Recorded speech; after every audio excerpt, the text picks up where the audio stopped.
మార్కెట్లోకి తీసుకురావడంతో సన్నాల సాగుపై రైతులు దృష్టి సారిస్తున్నారు. ప్రధానంగా 2 సీజన్లలోనూ సన్నాలు సాగు చేస్తే మంచి దిగుబడి వస్తున్న నేపథ్యంలో పలు కంపెనీలు రాష్ట్ర వ్యాప్తంగా ఆ రకమైన వెరైటీలను అందుబాటులోకి తీసుకొచ్చాయి. అందులో భాగంగానే జీనిక్స్ కంపెనీకి చెందిన అయాన్ అనే వెరైటీ రెండేండ్లుగా 2 సీజన్లలో మంచి దిగుబడి ఇస్తూ రైతులకు లాభాలు సాధించి పెడుతుంది.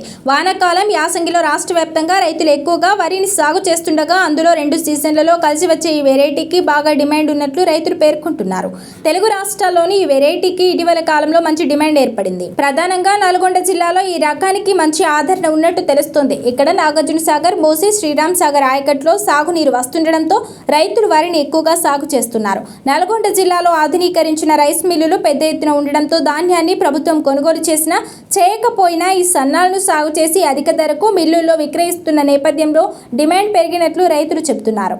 అయాన్ వెరైటీ 2 సీజన్లో సాగుకు అనుకూలంగా ఉండడంతో పాటు తక్కువ కాలంలో ఎక్కువ దిగుబడి వస్తున్నందున రైతులు ఆసక్తి చూపుతున్నట్టు తెలుస్తుంది. గతంలో యాసంగిలో దొడ్డు రకం సాగు చేసేవారు.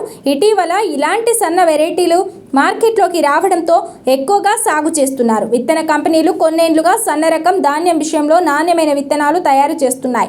అధిక దిగుబడి, పెట్టుబడి తక్కువ, పంట కాలం కూడా తక్కువ ఉండేలా విత్తనాలను మార్కెట్లోకి అందుబాటులో ఉంచాయి. రాష్ట్ర వ్యాప్తంగా ఏటా సాధారణంగా రైతులు వానాకాలంలో ఎక్కువగా సన్నాలు, యాసంగిలో దొడ్డు రకాలు సాగు చేస్తుంటారు. కాలానుగుణంగా కొన్ని కంపెనీలు వాతావరణ పరిస్థితులను దృష్టిలో పెట్టుకొని వానాకాలంతో పాటు యాసంగిలోనూ తక్కువ కాలంతో అధిక దిగుబడి వచ్చేలా సన్నాలను బ్రీడింగ్ చేసి విక్రయించడంతో రైతులు ఆసక్తి చూపుతూ 2 సీజన్లలోనూ సాగు చేస్తున్నారు.